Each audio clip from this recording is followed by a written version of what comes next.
What's up, guys? This is Sean, and welcome to another episode of the lecture series. Today, we'll talk about the marketplace of real estate, right? Where you can basically buy properties. Generally, it's divided into 5 different places.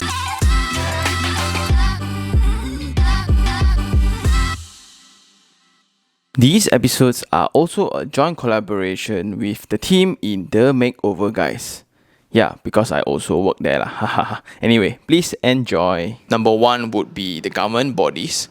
Then you have the primary market, secondary market, auction market, and bulk purchase, right? So this one is the more exciting one where a lot of people like to listen about lah. Okay, first of all, government generally only applies if you are a developer or you are a manufacturer or farmer and etc. Generally, all land belongs to state until it's gazetted and alienated into a title that can be sold or transferred to a particular body. And that is one of the ways how developers get their land. Right, they see this particular piece of land. It used to be maybe TMB, or it used to be a Bomba, or it used to be a Padang. Also happened before. It belongs to state, and they can write and apply to the state government, ask for permission to construct on that land. So that's one way, but this applies generally to developers only lah. So as consumers, so unless you are buying land, the remaining 4 kind of applies more to us lah. Okay, so which number 1, which is buying directly in the primary market, and primary market means directly from property developers. You go into the sales gallery,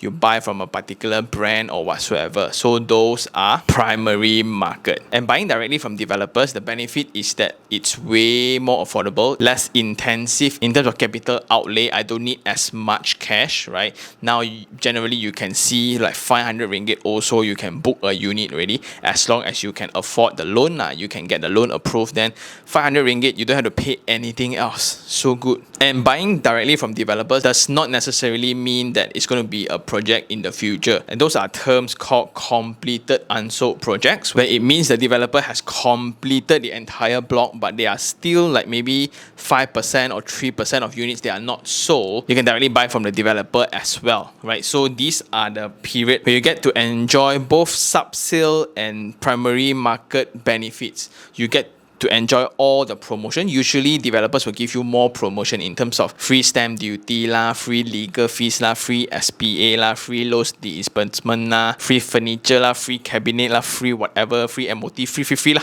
right? But we just need to understand, right, all these will be just priced into the project that we buy lah. Just that you are actually blurring the line between what the bank thinks your property worth. That's about it. So if you're buying directly from a developer, 3 to 4 years later, typically you will get your unit. As the benefit is being very low capital outlay, right? The negative side of things will be the uncertainties on the common areas. Because if you look into the document signed between you and a developer, which is the SPA, right? Generally, it only highlights out the land size, the form, right? Then you have your unit layout. That's about it. Common areas, right, are typically not stated out very obviously. For example, you don't know what is the common corridors like. You don't know what are the treatments for the swimming pool, what are included in the gym, what is in the spa. Everything is based on pictures, based on rendered perspectives. So that's why they will put all the small terms and conditions, right, for illustration purposes only. So in this manner, then we need to divide the developers, right? Certain developers are pocket land developers and certain developers are master plan developers. I also divide them into public listed developers as well as Sendirian Berhad developers.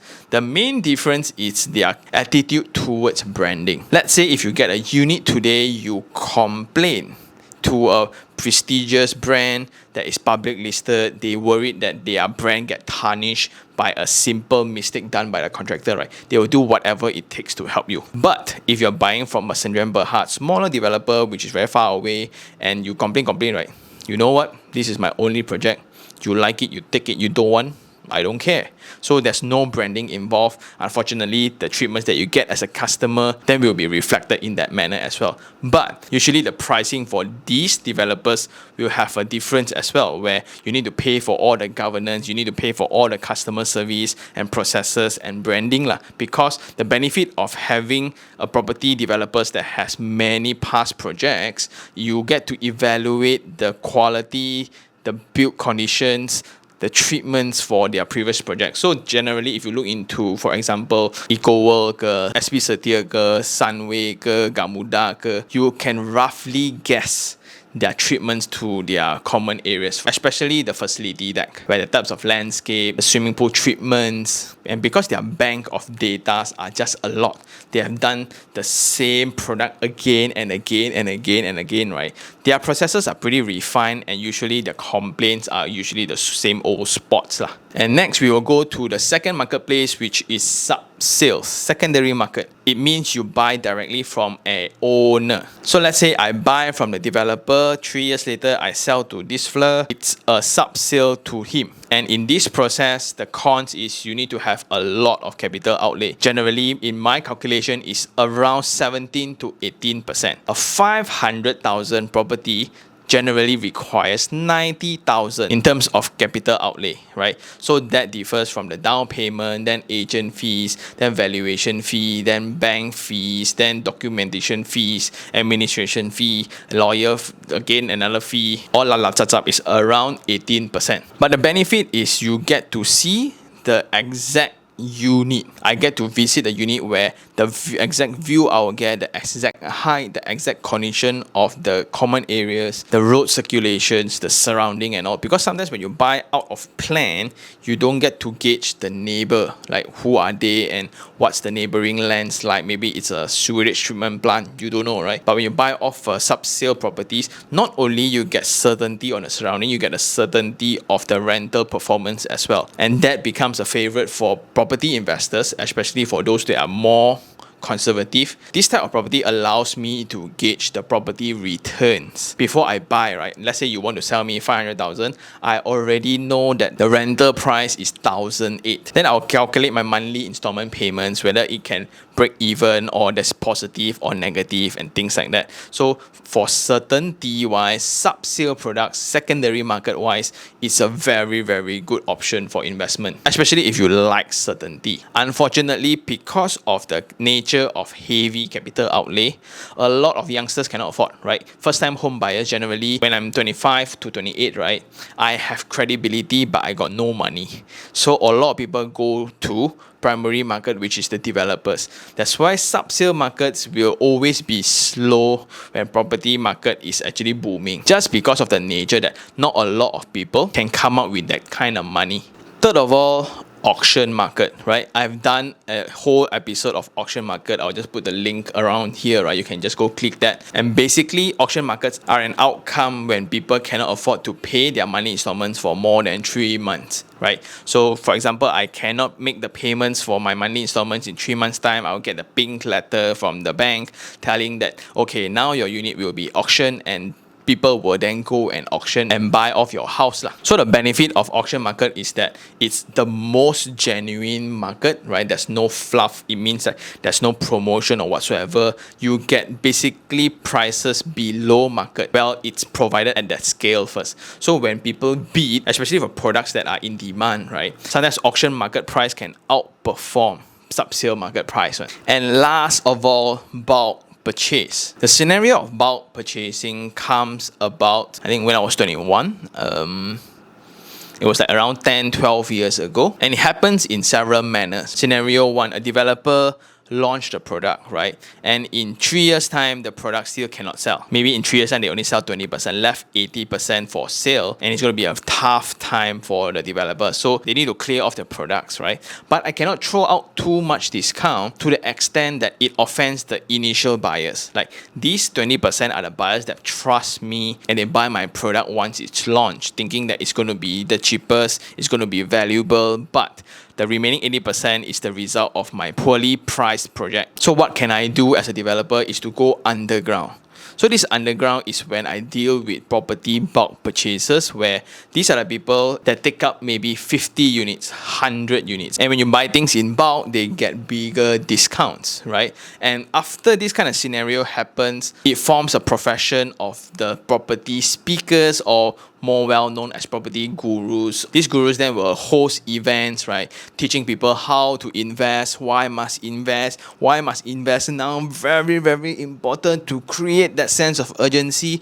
But you don't know what to buy, right? Never mind. I got this new thing for you. You can buy this at a discounted rate. So this product then fulfills whatever criteria that they educate to the market, right? So they actually earn money in terms of the property event, right? The education fees. Then they also get a cut for every transaction made from the developer. So when this kind of thing happens, it's quite tarnishing to the property developer's brand. For example, brand A, you invested in the first batch, then come to know when the keys are handed over to you, right? Your neighbors are buying 30% cheaper than whatever you bought. You're going to be super upset, right? That's why in this kind of scenario, not all property developers will participate in this kind of bulk purchasing. Even though their property cannot sell, right? They will find ways to do other marketing activities. They will not and never deal with property bulk purchases. Then how do you get access to be part of these bulk purchases?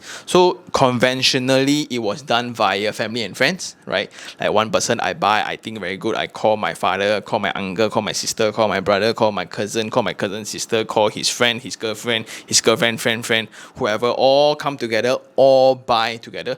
Maybe I get extra 3%, 5%. Right? Usually those are the agency fees that has already been budgeted in the marketing expenditure. But how many can you do, right? Until people come with 30 units, 50 units, people pay underwriting fees. It means that I pay you 1 million today, I will lock these 50 units for the year. Right? These 50 units that Mr. Developer you cannot sell until a year later.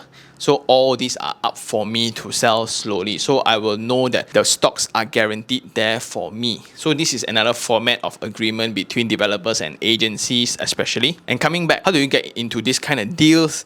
Then you will need to attend these kind of property talks to be part of their members, because these are the people that deals directly with the developer. So as long as you buy from this property speaker or this property guru, you get to enjoy whatever rates provided by the developer. So in conclusion, out of these 5 deals, right?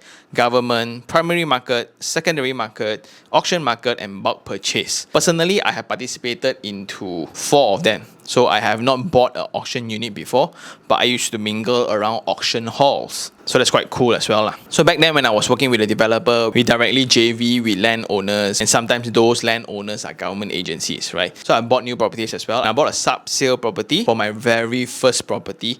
So I thought that time it was only 10% down payment, right? But I didn't know the remaining 8%. So it was a very, very tough time. And I'm also part of a bulk purchaser group. And every time I share about this bulk purchasing group, because it comes with this stigma, right, of people getting into trouble, of buying too many or gearing too much for a property that they don't even understand, they got conned by the property speaker or whatsoever, right? Well, this video is just to let you guys know that there are channels like this where you can buy properties from.